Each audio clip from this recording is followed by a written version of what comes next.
Welcome to my YouTube channel. நம்ம வீடியோக்குள்ளே போகிறதுக்கு முன்னாடி நம்ம சேனலை யாரும் சப்ஸ்கிரைப் பண்ணலன்னா மறக்காமல் சப்ஸ்கிரைப் பண்ணிவிடுங்க.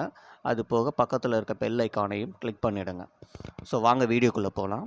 இன்றைக்கி நம்ம ஃபேஸ்புக்கில் எப்படி ஆர்கானிக்காகவே ஃபாலோவர்ஸை இன்க்ரீஸ் பண்ணுறதுங்கிறத பற்றி பார்க்க போகிறோம். ஸோ எப்படிங்கிறது நான் உங்களுக்கு சொல்லித்தரேன் பாருங்கள். ஸோ ஃபஸ்ட்டு விஷயம் பார்த்தீங்கன்னா ஆப்டிமைஸ் யுவர் பேஜ் உங்களுக்கு ஃபுல் அண்ட் ஃபுல்லு ஆப்டிமைஸ் பண்ணி வச்சுக்கணும். ஆப்டிமைசேஷனுங்கிறது ஒன்றுமே இல்லை. ஆப்டிமைசேஷனுங்கிறது நீங்கள் ஃபேஸ்புக்கில் பேஜ் நீங்கள் க்ரியேட் பண்ண உடனே உங்களுக்கு வர்ற அந்த few steps name user name எல்லாமே ஈஸியாக எல்லாமே சர்ச் பண்ணுற மாதிரி செட் பண்ணி வச்சுக்கணும். ரெண்டாவது, உங்களோட காண்டாக்ட் டீட்டெயில் எல்லாமே ஒரு நல்ல ஒரு யூனிக் லுக்கில் உங்களோட பேஜை நீங்கள் டிசைன் பண்ணி வச்சுக்கணும். இதுதான் ஆப்டிமைஸ் யுவர் பேஜ்.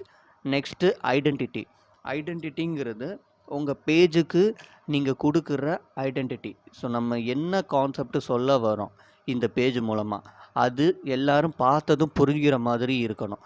ஸோ அந்த மாதிரி நீங்கள் செட் பண்ணி வச்சுக்கணும். தென் டெய்லி 3 or 5 போஸ்ட்டு கம்பல்சரி நீங்கள் போட்டே ஆகணும்.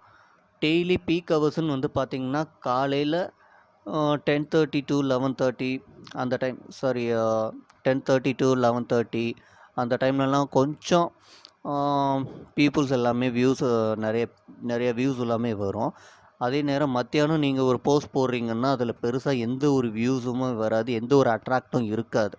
நீங்கள் ஈவினிங் நைட் அந்த டைமில் நீங்கள் போட்டிங்கன்னா உங்களுக்கு பேஜ் நல்ல ரீச் இருக்கும். ஸோ அந்த மாதிரி டைமில் டெய்லி நீங்கள் ஒரு 3 or 5 போஸ்ட்டு கம்பல்சரி நீங்கள் போட்டாகணும். பேஜ் நீங்கள் க்ரியேட் பண்ணதுக்கப்புறம் வந்து பார்த்திங்கன்னா நிறைய ஃப்ரெண்ட்ஸை நீங்கள் வந்து இன்வைட் பண்ணணும். உங்களோட லிமிட்ஸ் வந்து பார்த்திங்கன்னா செலக்ட் ஆல்னு சொல்லிவிட்டு எல்லாமே நீங்கள் கொடுத்து இன்வைட் பண்ணக்கூடாது. அப்படி பண்ணிங்கன்னா உங்கள் பேஜ் டெம்ப்ரரியாக க்ளோஸ் ஆகிறதுக்கு சான்சஸ் இருக்குது. ஸோ நீங்கள் என்ன பண்ணணுன்னா செலக்ட் ஆல் கொடுக்காம ஒரு 10 ஃப்ரெண்ட்ஸாகவே நீங்கள் இன்வைட் பண்ணணும். ரெண்டாவது, உங்களோட ஃப்ரெண்ட்ஸ் சர்க்கிள் யாருக்காவது ரெஃபர் பண்ணிவிட்டு அவங்களையும் இதில் ஜாயினிங் ரிக்வெஸ்ட் கொடுக்குற மாதிரி உங்கள் ஃப்ரெண்ட்ஸுக்கும் நீங்கள் கொஞ்சம் ரெக்கமெண்ட் பண்ணணும். அதுக்கப்புறம் சோஷியல் ஷேர் நீங்கள் பண்ணணும். போஸ்ட் நீங்கள் போடுறப்போ என்ன பண்ணணுன்னா அது எல்லா குரூப்புக்குமே நீங்கள் ஷேர் பண்ணணும். அது வந்து பார்த்திங்கன்னா உங்களுக்கு ரெலவெண்ட் குரூப், நீங்கள் உங்களோட பேஜ் என்ன பேஜோ அதுக்கு ரிலவெண்ட்டாக இருக்கிற குரூப்புக்கு மட்டும் நீங்கள் அந்த போஸ்டர்ஸ் எல்லாமே ஷேர் பண்ணணும். ப்ளஸ் உங்களோட ஃப்ரெண்ட்ஸ் சர்க்கிள் யாராவது இருந்தாங்கன்னா இந்த மாதிரி நான் போஸ்ட் பண்ணியிருக்கேன், அதை உங்களோட குரூப்புக்கும் நீங்கள் ஷேர் பண்ணுங்கள் அப்படின்னு சொல்கிறது மூலமாகவும் நம்மளோட போஸ்ட் நிறைய ரீச் ஆகும். அதே சமயம் நிறைய என்கேஜ்மெண்ட்டு வர்றதுக்கு சான்சஸ் இருக்குது. ஓகேங்களா? Share your post on your friends. உங்களோட போஸ்ட்டை உங்களோட ஃப்ரெண்ட்ஸ், அதான் இப்போ நான் சொன்ன மாதிரி உங்களோட ஃப்ரெண்ட்ஸும் இந்த பேஜுக்குள்ளே போட்ட போஸ்டர்ஸ் எல்லாமே வந்து பார்த்திங்கன்னா அவங்களோட ஃப்ரெண்ட் சர்க்கிள் ப்ளஸ் அவங்க சைடில் உள்ள குரூப்ஸ், அதுவும் சேம் அது ரிலவெண்ட்டான உள்ள குரூப்ஸ்க்கு மட்டும் போட சொல்லிவிட்டு நீங்கள் உங்கள் ஃப்ரெண்ட்ஸ் கிட்ட சொல்லணும். அதுக்கப்புறம் டெய்லி நீங்கள் வந்து பேஜில் வந்து ரொம்ப ஆக்டிவாகவும் இருக்கணும். ஓகேங்களா? ஆக்டிவ் மீன்ஸ் பீக் டைமில் மெயினாக பீக் டைம்ஸுன்னு சொல்லுவாங்க. அதை நான் ஃபஸ்ட் டைம் நான் சொன்ன மாதிரியே தான்.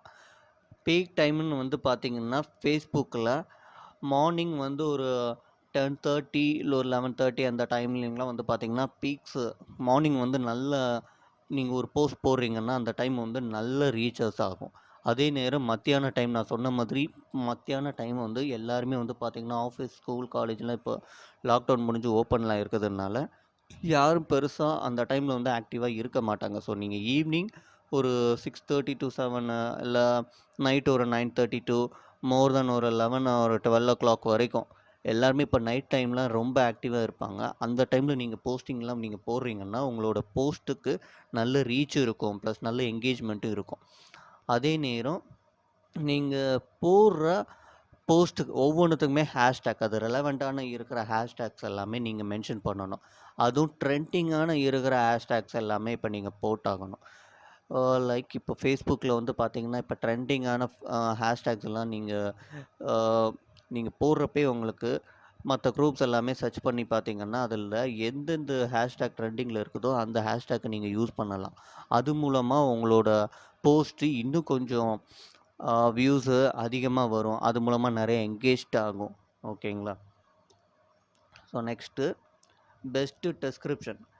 உங்களோட போஸ்ட் எல்லாத்துக்குமே சும்மா ஏனோ தானோன்ட்டு இல்லாமல் உங்கள் போஸ்ட் எல்லாத்துக்குமே வந்து பார்த்தீங்கன்னா அது ரெலவெண்ட்டான ஒரு டெஸ்கிரிப்ஷன், ஒரு நல்ல அட்ராக்டிவான டெஸ்கிரிப்ஷன் நீங்கள் கொடுக்கணும். இப்போ நீங்கள் ஒரு மீம் பேஜ் வச்சுருக்கீங்க, ஒரு மீம் நீங்கள் யாரை ஒரு மீம் இப்போ கிரிக்கெட் லைவ் இப்போ ஐபிஎல் போய்கிட்டு இருக்குது, அதை பற்றி நீங்கள் ஏதாவது ஒரு மீம் போடுறீங்கன்னா அந்த அந்த பர்சன் யார் நீங்கள் யாரை பற்றி நீங்கள் மீம் போடுறீங்களோ அவங்கள பற்றி ஒரு சின்ன கமெண்ட், ஒரு சின்ன ஒன்லைன் கமெண்ட் நீங்கள் அதில் கொடுக்கணும்.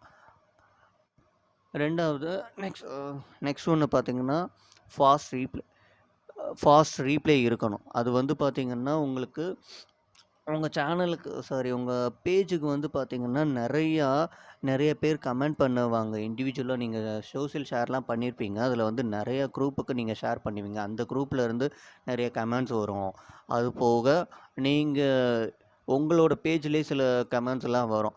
அது எல்லாத்துக்குமே நீங்கள் டக்குன்னு ஃபாஸ்ட்டாக ரீப்ளை பண்ணணும். இது எதுக்கு நான் சொல்கிறேன்னா, நீங்கள் சோஷியல் ஷேர் பண்ணுறப்போ நிறைய குரூப்பில் வந்து நிறைய பீப்புள்ஸ் எல்லாம் வந்து கமெண்ட் பண்ணுவாங்க. அந்த டைம் வந்து பார்த்தீங்கன்னா, நீங்கள் ரீப்ளேயும் கொடுத்தீங்கன்னா உங்களோட நேமு நீங்கள் இந்த பர்சனுக்கு கமெண்ட் பண்ணியிருக்கீங்கன்னு சொல்லிட்டு அந்த குரூப்பில் இருக்கிறவங்களுக்குமே டேக் ஆகும், நோட்டிஃபிகேஷன் போகும்.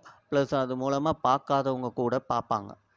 அதே அதே டைமு உங்களோட பேஜ்லேயுமே வந்திருக்க கமெண்ட்ஸ் எல்லாத்துக்குமே ஃபாஸ்ட்டாக ரீப்ளை பண்ண உங்களுக்கு நிறைய இன்னும் வியூஸும் நல்லாவே வரும். Response to all visitors. உங்கள் பேஜுக்கு வந்திருக்க வியூஸ் எல்லாத்துக்குமே, விசிட் பண்ண எல்லாத்துக்குமே, லைக் பண்ணவங்க, கமெண்ட் பண்ணவங்க எல்லாத்துக்குமே உங்களோட ரெஸ்பான்ஸ் இருக்கணும். அவங்க என்ன கமெண்ட் பண்ணாலும் ஒரு லைக் ஒரு கமெண்ட் இதான் நீங்கள் பண்ணணும். ஓகேங்களா? ரெண்டாவது நெக்ஸ்ட்டு ஒன்று இன்ட்ரெஸ்டடான டாப்பிக்கில் நீங்கள் உங்கள் பேஜில் போஸ்ட் பண்ணணும். இன்றைக்கி வந்து பார்த்தீங்கன்னா இன்றைக்கி ட்ரெண்டிங்காக இன்றைக்கி என்ன ஃபெஸ்டிவலோ அந்த ஃபெஸ்டிவல் பற்றி எதாவது நீங்கள் சொல்ல வரீங்கன்னா அதை பற்றி நீங்கள் போடணும். ப்ளஸ்ஸு பீப்புளை அட்ராக்ட் ஆகிற மாதிரி இருக்கிற இன்ட்ரெஸ்டடான டாபிக் இப்போ ட்ரெண்டிங்கில் போய்கிட்டு இருக்கிறது எல்லாத்துக்குமே நீங்கள் என்னது போஸ்டிங் என்ன போடுறீங்கன்னா அந்த போஸ்டிங்க்கு நல்ல ரீச்சஸ் கிடைக்கும். நெக்ஸ்ட்டு வந்து அனலிட்டிக்ஸ் யுவர் பேஜ்.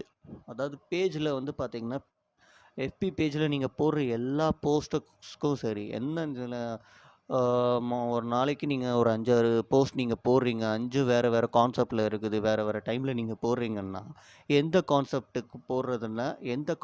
எந்த டைமில் போடுறதுனால ரீச்சஸ் இருக்குங்கிறத பார்த்துட்டு அதை அனலிட்டிக்ஸ் பண்ணணும். அனலிட்டிக்ஸ் பண்ணுறது மூலமாக இந்த கான்செப்ட்டுக்கு எனக்கு நல்ல ரீச் இருக்குது, அது இந்த டைமில் போகிறதுல எனக்கு நல்ல ரீச் இருக்குது, ஸோ நல்ல வியூஸும் நல்லா வர்றாங்க. ஸோ அந்த மாதிரி போஸ்டர்ஸுக்கு நீங்கள் அதே ரெலவெண்ட்டாக ஸோ அதே கான்செப்டில் நீங்கள் நிறைய போஸ்டர்ஸ்லாம் சேம் டைமிங்கில் நீங்கள் ஃபாலோ பண்ணிக்கிட்டே இருந்தீங்கன்னா, அதாவது போஸ்டிங் போட்டுகிட்டே இருந்தீங்கன்னா உங்களுக்கு இன்னும் நிறைய வியூஸ் வரும். அது மூலமாக நிறைய ஃபாலோவர்ஸும் உங்களுக்கு வரும். இது எல்லாமே உங்களுக்கு ஆர்கானிக்காக வரணும்னா நீங்கள் எடுத்த உடனே உங்கள் பேஜ் ஒரு 1 மந்தில் ஒரு 10,000 20,000 ஃபாலோவர்ஸ் வருவாங்கன்னு கேட்டாங்கன்னா அவ்வளோ என்னால் சொல்ல முடியாது. நீங்கள் எந்த அளவுக்கு ஆக்டிவாக இருக்கீங்களோ, எந்த அளவுக்கு விசிட்டர்ஸ்க்கு ரெஸ்பான்ஸ் எல்லாமே பண்ணுறீங்களோ அதை பொறுத்து தான் உங்களுக்கு ஃபாலோவர்ஸு இன்க்ரீஸ் ஆவாங்க. ஓகேங்களா? ஸோ இவ்வளோ தான் ஃப்ரெண்ட்ஸ். ஸோ இந்த வீடியோ உங்களுக்கு பிடிச்சிருந்துச்சுன்னா லைக் பண்ணுங்கள், கமெண்ட் பண்ணுங்கள், மறக்காமல் சப்ஸ்கிரைப் பண்ண மறந்துடாதீங்க. ஸோ நெக்ஸ்ட் வீடியோவில் இதை விட இன்ட்ரெஸ்டடான டாபிக் ஏதாவது இருந்துச்சுன்னா நம்ம பார்க்கலாம். So thank you friends. Thanks for வாட்சிங்.